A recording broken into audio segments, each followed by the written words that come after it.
Welcome back, Minivangelists, to another episode in our Rearview Mirror Series. We are so excited to re-release our Tower of Babel episode today. This is another one that we chose. I will admit, I chose this one.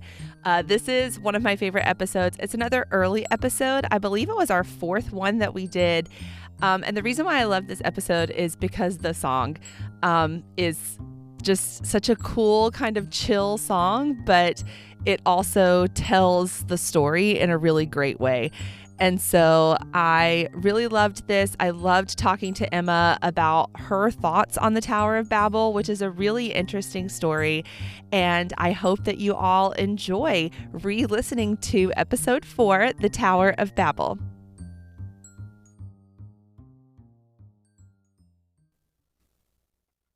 Bonjour, Drew. Hi.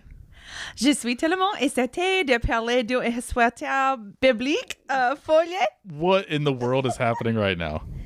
Savez-vous quelque chose sur la Tour de Babel? I don't savez a thing right now. Tu ne parles pas français? I don't think so. No. Do you not speak French?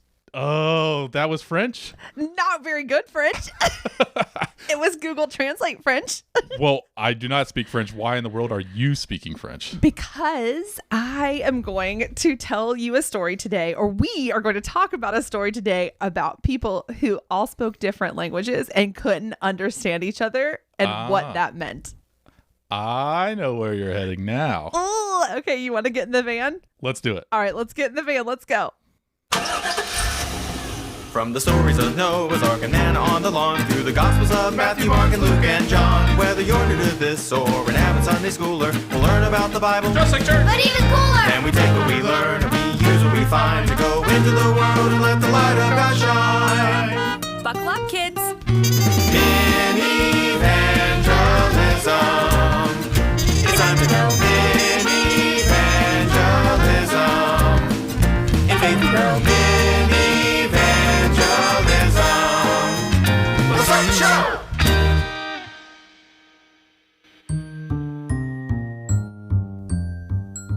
Okay, Drew, I want to talk to you about the Tower of Baklava. I don't think that's it. What is it then? It's the Tower of Bubbles. No, I don't think it's that. Maybe Tower of Baby Bells? No, Tower of Bibles? Tower of Bibles. Is it really the Tower of Bibles? No, it's not. It's the Tower of Babel. Babel. That's right. The Tower of Babel. And it is a story in Genesis. Yeah. And it's another story that involves construction. Which is fun. Yes. Last episode, we talked about some construction with Noah's Ark. That's right. He built a boat. Mm-hmm. A big boat. Yes. And this week, we're going to talk about some people building a big tower. Yeah. So, did you construct a song about the Tower of Babel? We did. We built it up verse by verse and got to record it. And I'd love to be able to share it with you. Okay, go ahead. Put it on the radio. Here it comes.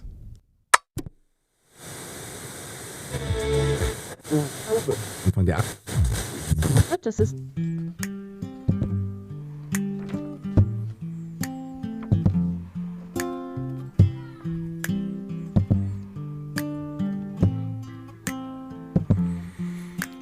Once upon a time there was a people in its prime. They had one language in one place. God had said to fill the face of all the world with life and soul. Let the Lord be in control. But then the people had a thought. God said go, but let's not. Let's stay and get some fame for us. Use bricks and make a name for us. Let's build a tower high and climb it up into the sky with human knowledge and know-how. Not a thing could stop us now. So they built a giant tower, a temple to their human power, till the Lord came down to be with all the people on the ground. And when the Lord comes down, he comes to mix it up and fix it up and scatter it all around. So come down from the tower, get to know a higher power. We don't have to be the same, that's the message we proclaim. So may the Lord come down today. They got to working super hard, slaving in the brickyard, 24 hours, 7 days. Who needs a Sabbath anyway? They could just rest. God provides. Instead, they tried to hitch a ride to their own plans to make it great. Transform the world, conglomerate. If we just heave and hoe and hoard, we'll be as mighty as the Lord. Grab your bootstraps and your bricks, throw some mortar in the mix. And as they built it up in stages, soon they found their words and phrases start to babble, bobble, bubble, bubble, wobble. We're in trouble. Then the Lord came down to be with all the people on the ground. And when the Lord comes down, he comes to mix it up and fix it up and scatter it all around. So come down from the tower, get to know a higher power. We don't have to be the same, that's the message we proclaim. So may the Lord come down today. The Lord confused their speech, which limited their reach. All their tower dreams were shattered, then the people all got scattered. It can seem a little harsh to imagine how they marched to the corners of existence. Human families, social distance. In the end, the only damage is diversity of languages. Remember God's intent in this Genesis event. It's to fill the earth with people, not to build a giant steeple. They built a city, signed their name, but failed to see. And what a shame that when the Lord came down to be with all the people on the ground. And when the Lord comes down, he comes to mix it up and fix it up and scatter it all around. So come down from the tower, get to know a higher power. We don't have to be the same, that's the message we proclaim. So may the Lord come down today. That's the story, here's the lesson of this biblical jam session. See this monumental, sentimental, monocontinental, fundamentally judgmental, residential, cultural citadel was a rental. The land, the bricks, the turf, the earth, the tower, the power, our birth, our worth, it's all a gift to be dispersed. Let us pray to God above us, who comes down to dwell among us. Only you can make us one, even with divided tongues. Instead of building tier by tier, please just give us ears to hear. When we run this human race, slow us down, show us your face, destroy the tower, rise above it, take us from Babel to beloved. 'Cause when the Lord came down to be with all the people on the ground. And when the Lord comes down, he comes to mix it up and fix it up and scatter it all around. So come down from the tower, get to know a higher power. We don't have to be the same, that's the message we proclaim. So may the Lord come down today.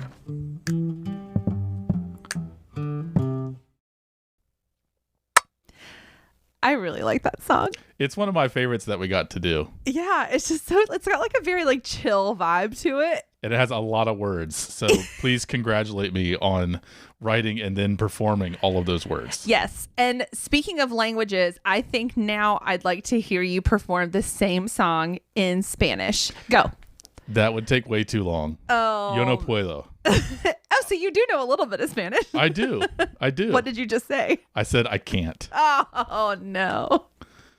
Well, that's okay. That's okay. So let's talk about the Tower of Babel, not in song form, because that's what we always do. So everybody was living kind of in one area, and they got this great idea.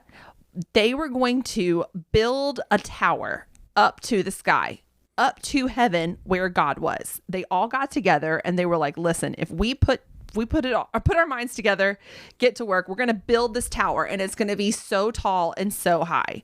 And they basically thought that they were like as good as God. Yeah, the language that they used for it was they said, let's make a name for ourselves and build a tower with its head in the clouds. Mm-hmm. So part of what we think is meant by that is really they're kind of making a temple to themselves and not to God. Right. And God sees this and he doesn't like it.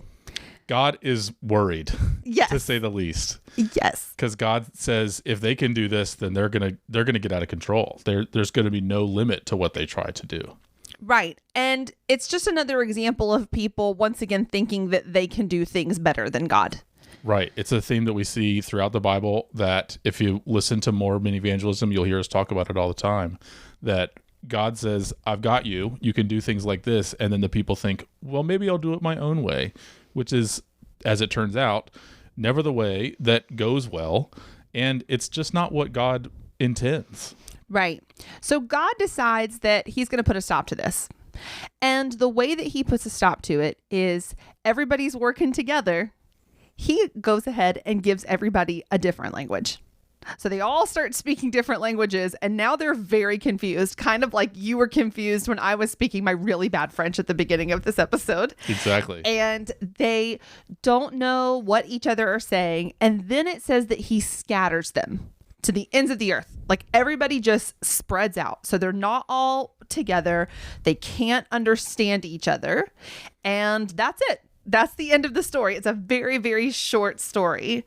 And I recently talked to a friend of mine who actually sees this punishment as not really a bad thing. So her name is Emma, and Emma is 9 years old. And Emma is really good at two things: swimming, like she wins pretty much all of her meets, and she's really good at playing the piano. That's awesome. Doesn't she sound like such a cool kid? She definitely sounds like a fantastic kid. So, and she's really smart. So I'm going to talk to Emma about the Tower of Babel. And we are going to just kind of talk it through a little bit. And then I'll come back and join you and we can talk about what she says. Okay? I can't wait to hear what Emma has to share. All right. I'll see you in a minute.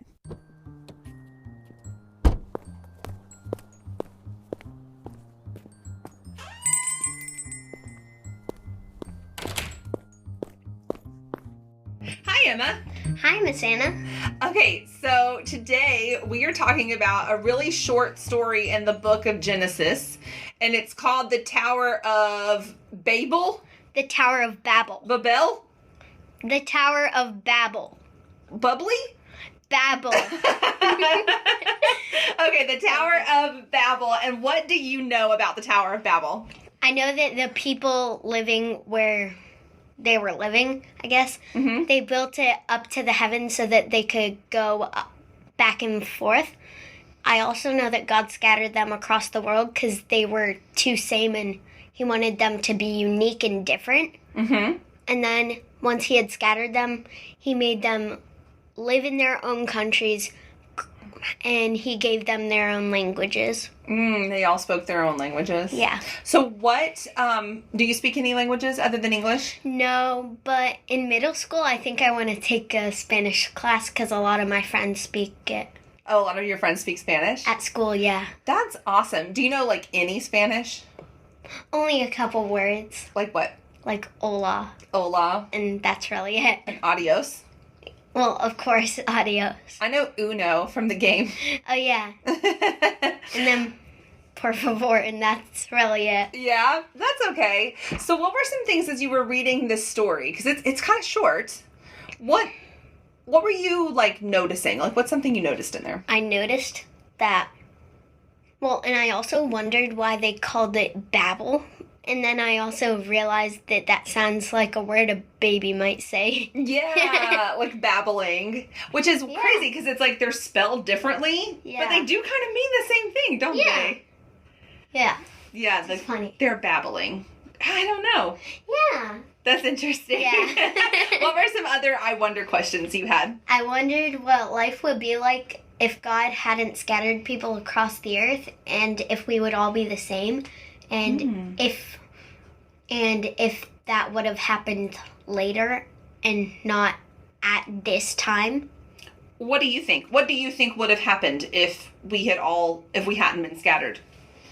I think that life would be pretty boring and that everybody would be the same, and then we probably wouldn't be learning about this religion or maybe we would, but other people wouldn't be learning about theirs because everybody would be the same, doing the same stuff, and yeah. So there wouldn't be, like, other cultures. Yeah, other cultures, other races, other, like, shades of hair, other colors. I don't know.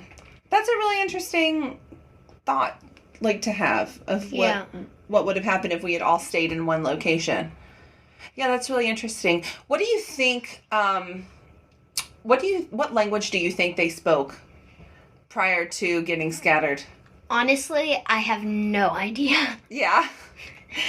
Do you think that language, like, kept going, or do you think that language kind of stopped existing? I think that it kind of stopped existing, but I have no idea. Yeah. Do you have any other I wonder questions? I wondered how many new languages he created. Oh. Or at least what they were. Right. There's so many in the world, I can't name all of them. Mm-hmm. And there are some languages that, like, are fairly new. Yeah. Like, English is kind of a fairly new language. Yeah. But then some languages don't exist anymore. Yeah. So that's really interesting. So one thing that we talk about in Minivangelism is every story tells us something about God. So what do you think this story tells us about God? I think that it tells us that, like, people should be different and unique in their own ways, and that you shouldn't try to hide it. And you also shouldn't try to be the same as somebody else. Try to act the same, be unique and, like, different in your own way and make that cool. Oh, okay. And try not to, like, be ashamed or upset about it. Try to, like, find the positive in it. I really like that. So, because it's saying that God scattered everybody, right? Yeah. God gave them their different languages. So that means God created us to be Our own and unique. Yeah, and to be different. And do you think God stopped loving people that, like, looked different or spoke differently? No, of course not. That's what he wanted to happen. I think that even if somebody did look exactly the same, such as twins, he would still love them because they're still unique in their own way. Doesn't even matter if they look the same or speak the same language. Everybody's different, no matter what. That's really interesting. Yeah. I like that read on the story. Thank you. Yeah. Okay, I do this podcast with my friend Pastor Drew, and he thinks he's pretty smart. Oh. But some people like to challenge him on that and try to stump him. Ooh. So do you have some questions to stump Pastor Drew? Yes. All right, let's see if we can stump him this time. Question 1. How did God scatter everyone around without, like, did he teleport them or what? Oh, okay. All right. You think it was like a big windstorm and just kind of... Yeah, I don't know. What do you think? Maybe, like, a miracle happened. Okay. I don't know. Because I know that they didn't have, like, planes or cars back then. Right. All right. That's a good question. I think you'll stump him on that one. I honestly don't know. No. All right. What's another question you have to stump Pastor Drew? The second one is, where did they live? And, like, what language did they speak? That's a really good question. Okay. I don't know that one. All right. What's your third question? Did God intend scattering everyone around as a punishment for being the same? Or just doing it because he didn't want everybody to be the same? Oh, so was it a punishment or was it a gift? Yeah. Oh. I've always wondered that. That's a great question. That's a really good question. Do you have any others? And then, how could the people build the tower up to the heavens without, like, cranes or big mechanical devices? Oh, yeah, because this was a long time ago. Yeah, they didn't have that stuff, I don't think. No. So how did they, what did they use? Yeah, what did they use? Like, maybe they just held people by their feet or, like, held them on their shoulders. I don't know. Okay. All right, great. Yeah, that's a good question to stump Pastor Drew. Yeah. I like that. All right. So, this is a short story. But at the end, we always like to end on a joke. Yeah. Okay, so hit me with your joke. What? Does it have to do with the story, or is it just a joke? It's just a joke. Okay, let me hear your just a joke. What sort of music do frogs like? I don't know. What sort of music do frogs like? Hip-hop. That's a really good joke, Emma. Thank you. All right, well, thank you so much, Emma, for talking to me about the Tower of Bubbles. Babel. Babel, you're right. Thank you so much for talking to me about the Tower of Babel, Emma. It's been awesome. I'll talk to you later, okay? Thank you. All right, bye. Bye.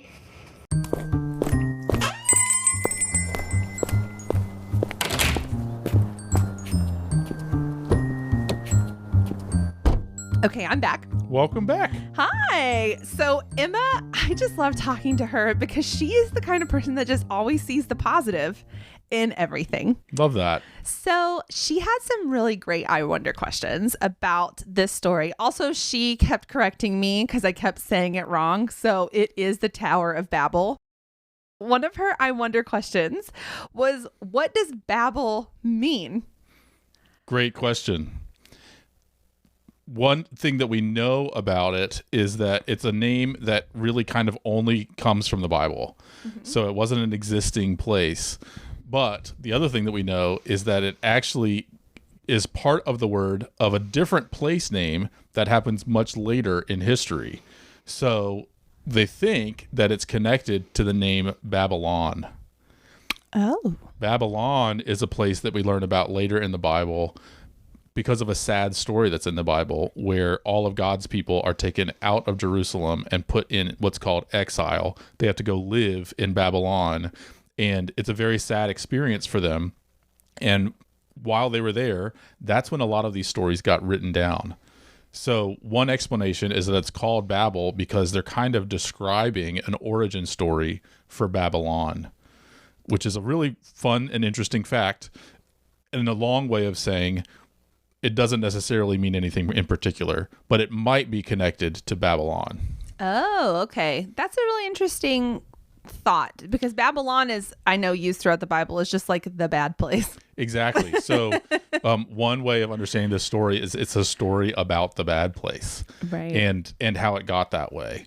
But I also love that Babel is also a word in English for speaking in a way that doesn't make sense because it's another connection to the story. Yes. It makes me also think of the word barbarian. So barbarian is from, I think it was the Romans or the Greeks, one of those ancient civilizations. They called people from other lands barbarians because that's like barbar is like what other people's languages sounded like to their ears. So it's like their version of Babel. Yeah. We say Babel and they said barbar. And so that's where barbarians come from.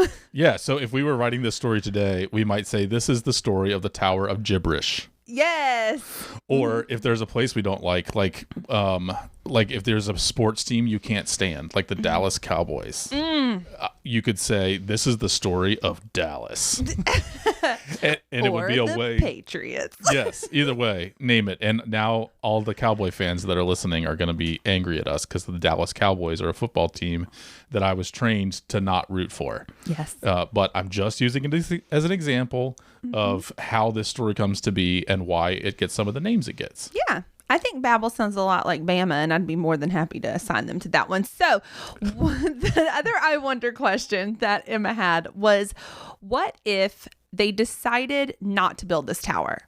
What if everybody was just chill and we all stayed together? Like, what if God had not scattered us everywhere else, or he had chosen a different punishment or something? What would that have looked like? I think it's a fun thing to ponder and even talk about. I can't really imagine it because it didn't happen that way. Like that's we have this story instead. Part of what the Bible tells us though is that when we are in charge and forget about God, it doesn't go well. And so my guess is if this didn't happen, something would have happened. And part of the reason we have this story is to notice that when we try to do things our own way rather than letting God be God, that things don't go well. So it's kind of a warning story in that way. I thought those were really good I wonder questions. I love them. And I can even imagine somebody drawing a picture of the Tower of Babel and or drawing a picture like before, after, and even instead.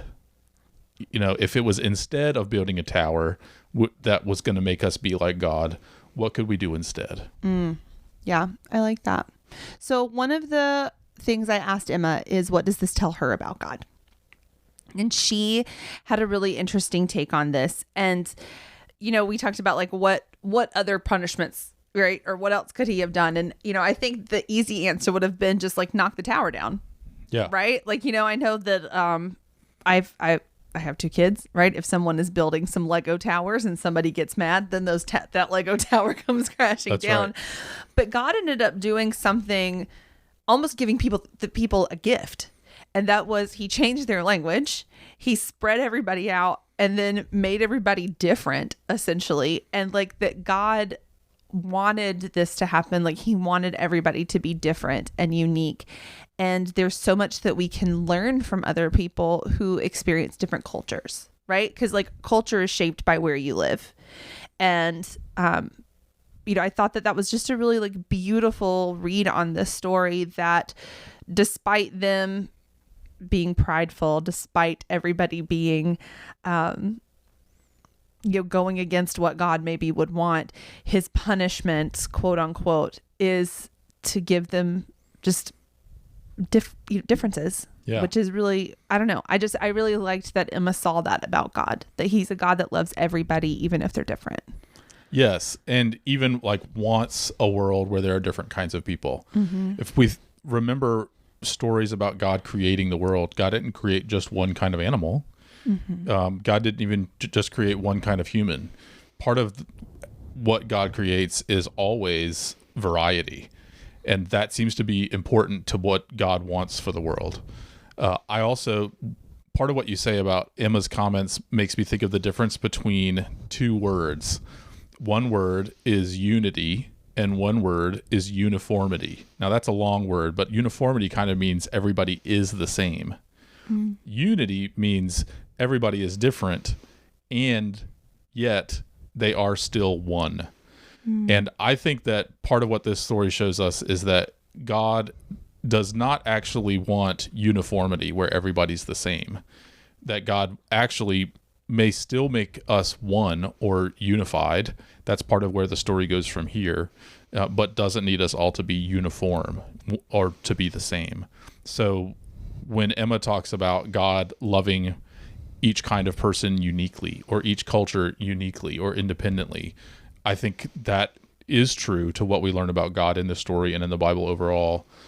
And we will also come to see that even in our differences, God still has created us as one people and wants us to act like we are one big family, God's big family, where not everybody's the same, but we are still a part of one family with God. Yeah, I like that. Me too.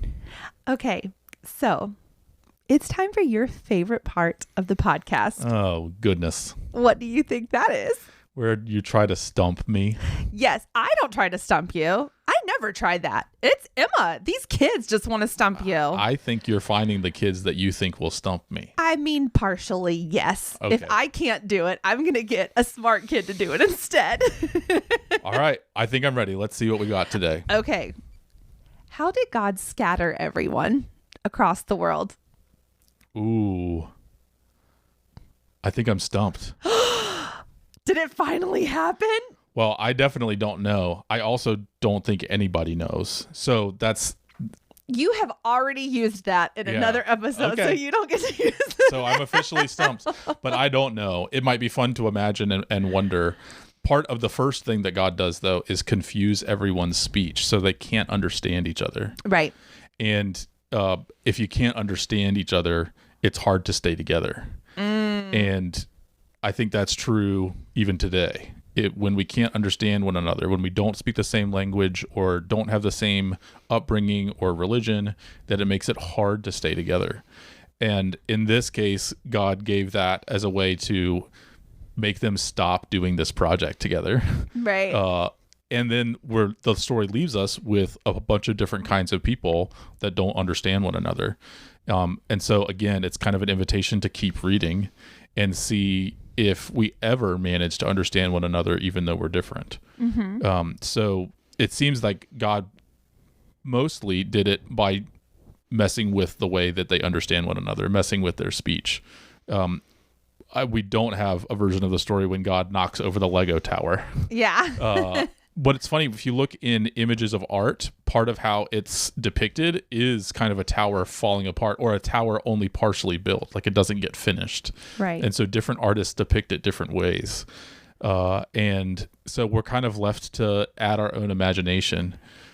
But the one thing that the story does tell us is that God makes it harder for them to work together by messing with their language. Yeah. That's true. But you changed the subject there. I really liked that, how you kind of admitted you were stumped and then went and said something really smart. So you just you swerved on us. You're on to me. Okay, so here's the next question. When did these people live? Like when in history did this happen? And then she also wanted to know, what language were they speaking prior to everybody getting confused? Good. Both of these questions are questions that we don't know the answer to. So maybe I'm stumped all 3 times. It won't stop me from talking about them, though. Go for it.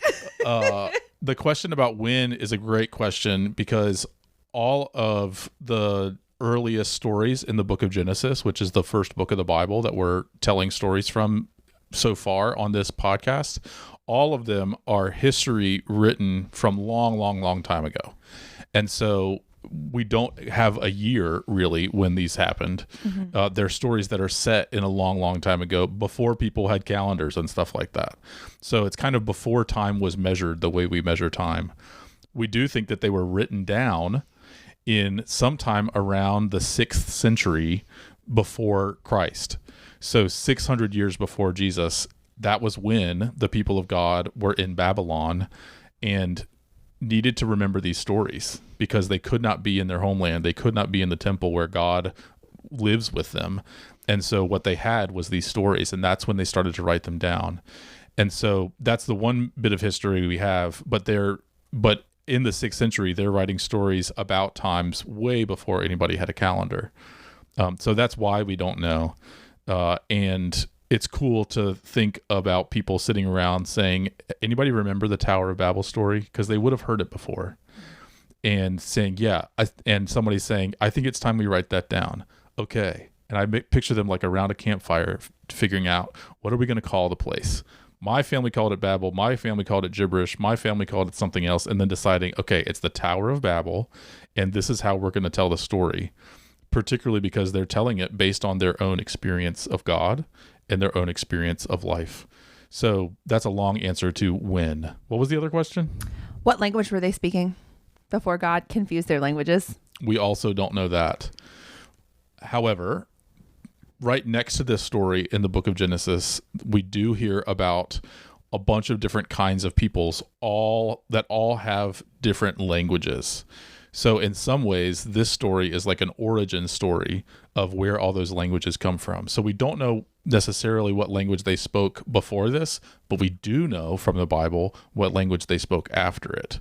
So you can imagine saying there was once a people that all spoke the same language, and then by the end of the story, now these people speak French, these people speak Spanish, these people speak sign language, these people speak English.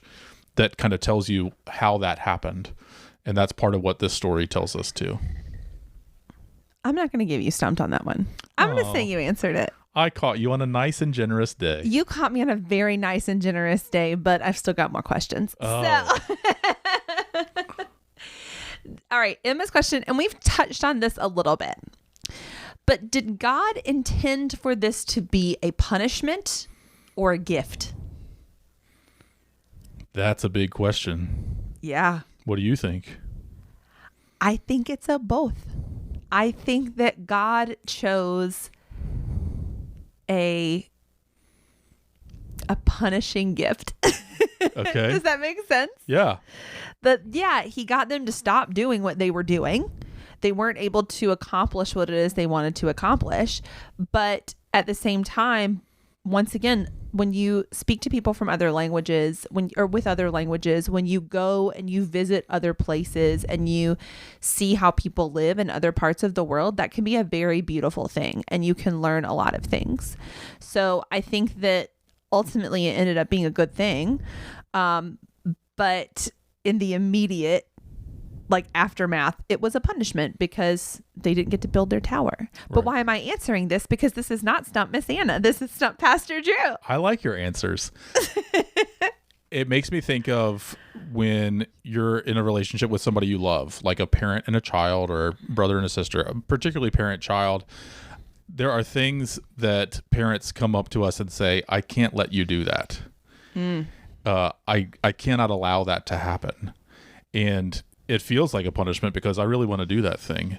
But if that thing is stand on the top of a ladder and dance, my mom or my dad are not going to allow me to do that because it's dangerous. Right.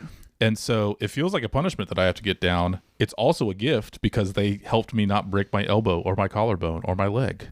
Right. And so I think that's the kind of story we read about a lot in the Bible where God says, I cannot allow that to happen.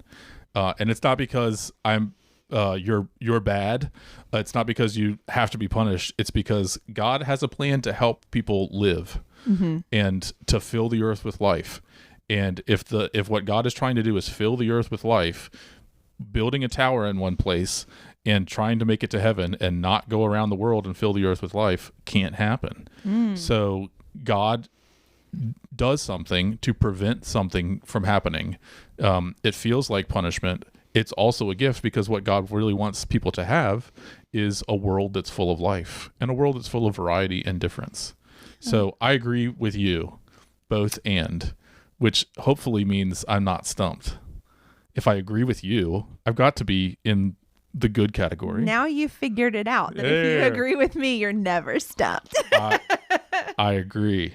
Are you saying that I'm always right? I just want it on record. I need you to record yourself. My microphone's not working right. I don't know what's happening. Okay, here's the last question. And this one, I'm not going to let you get away with this. Okay. How could they build a tower that tall so long ago? They didn't have computers. They didn't have excavators. They didn't have big cranes. So how could they do it? Well, the fun theory is aliens. Oh, man. You can't use that. But that's not in the Bible. What's really amazing is as we've learned more about ancient civilizations, their ability to build things is amazing. Like you said, without computers, without necessarily having advanced math, or some of them with advanced math, they've been able to build amazing things. And in Babylon, one of the things that has been discovered is this building called a ziggurat. Oh, yeah, I've seen those. And ziggurats are big buildings that look like towers getting higher and higher and higher in the air. And so that's the kind of thing that I picture when I'm hearing this story. And that's made with bricks and sticky stuff called mortar. And somehow they did not have to have computers. Part of it is because God made humanity with intelligence. And they probably tried various materials and discovered that bricks are the way to go. And then worked together to make it happen. So part of what we know about humanity is that humanity, when we work together, we can get a lot done. Part of the question is what we're getting done for God and for others or for ourselves? What the people of Babel actually said in the Bible is that if we do this, we can make a name for ourselves, kind of like we can be famous and we can build a tower and live like the gods or live like God. So they're building this tower because they want to be famous and want to have a name for themselves, which is really not what God needs from us. Right. God isn't trying to make famous people. God is trying to make loving people. And so that's part of why God said, you know what? You're not going to do that. I'm going to make you confused so that you actually can't work together the way you were working together. And then we'll see what we do next. We'll see how this intelligence can maybe over time get used for good.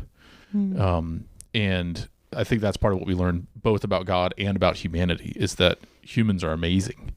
All right, she didn't stump me on that one either. All right. Yeah, that was a good answer. Great. What is your favorite ancient structure? I love the pyramids. Yeah? Yeah, I think they're amazing. They're also very mysterious. I've never gone to see them, but they're really cool. I also like Stonehenge. That's another one.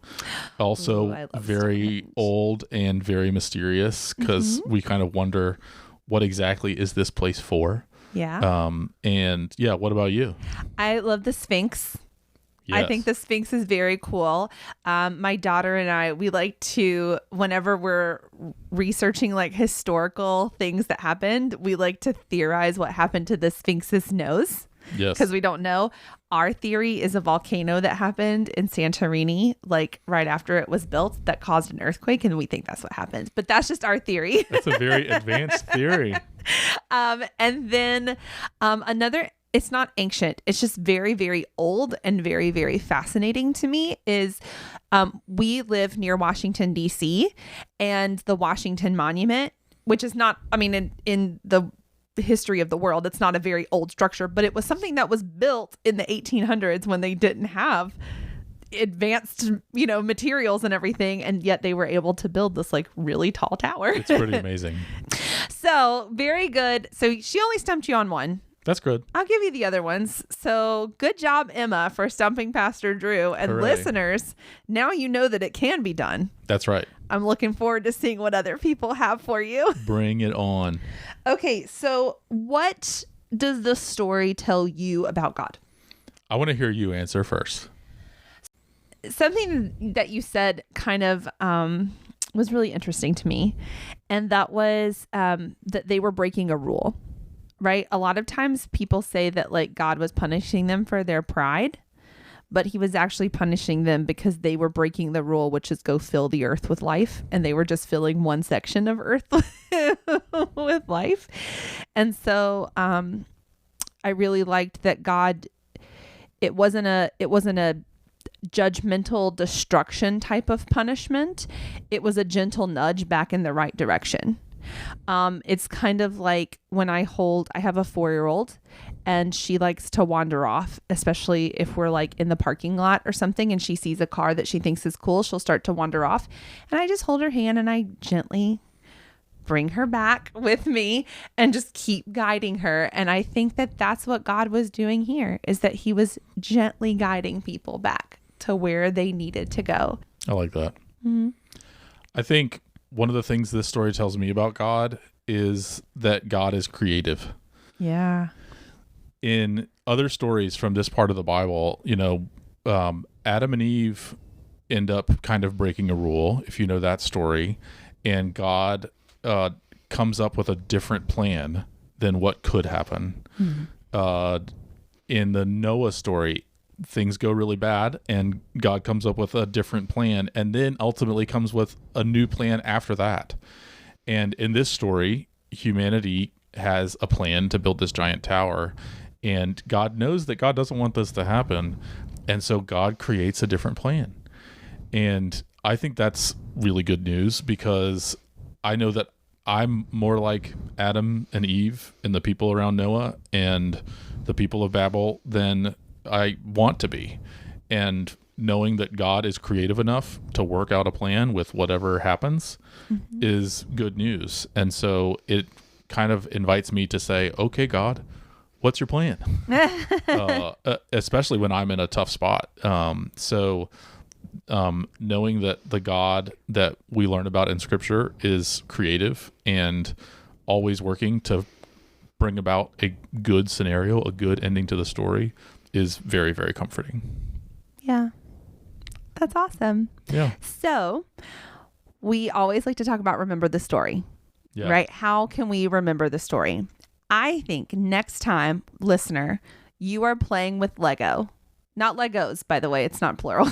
Next time you are playing with Lego blocks, remember the story, especially if they're all a bunch of different colors, right? Try and see how high of a tower you can build before gravity, another gift from God, decides to destroy that tower. I like that. I also think the next time you hear somebody speaking a different language, I think you can remember this story and remember that God loves them too. And that there was one time when everybody was the same. And thank goodness that not everybody's the same now.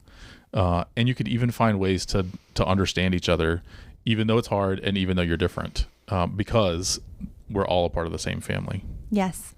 And there's always something that we can find in common with another person if we really try. That's right. All right. Well, that's going to end our time here on Minivangelism.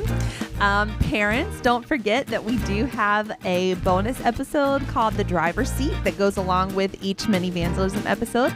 It's where we talk about the same story without the kids in the car. So make sure you stay tuned for that episode. Also, we ask that you follow us on Instagram. You can find us at Minivangelism.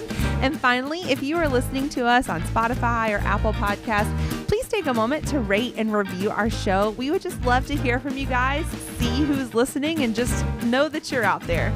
So we will talk to you next time. Oh, and if you have any questions or you want to stump Pastor Drew, feel free to email us at minivangelism@gmail.com. So definitely send us your questions, and please send them in English. It is our primary language. Yes. But if you speak a different language, you're welcome to send it in any language, but we will have to translate it. Yes. You know what I think we should do before we park the minivan? What? Let's go see the Washington Monument. You want to? See. That means yes? It does.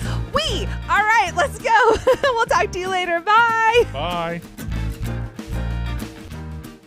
Minivangelism and the Driver's Seat are hosted by Anna Burrell and Drew Colby. Theme song written by David Burrell and produced by Evan Setzer. The theme song was performed by David Burrell, Drew Colby, and Evan Setzer. Podcast, sound design, and editing done by David Burrell. Minivangelism and the Driver's Seat are a ministry of Grace United Methodist Church in Manassas, Virginia. For more information, check out umcgrace.org.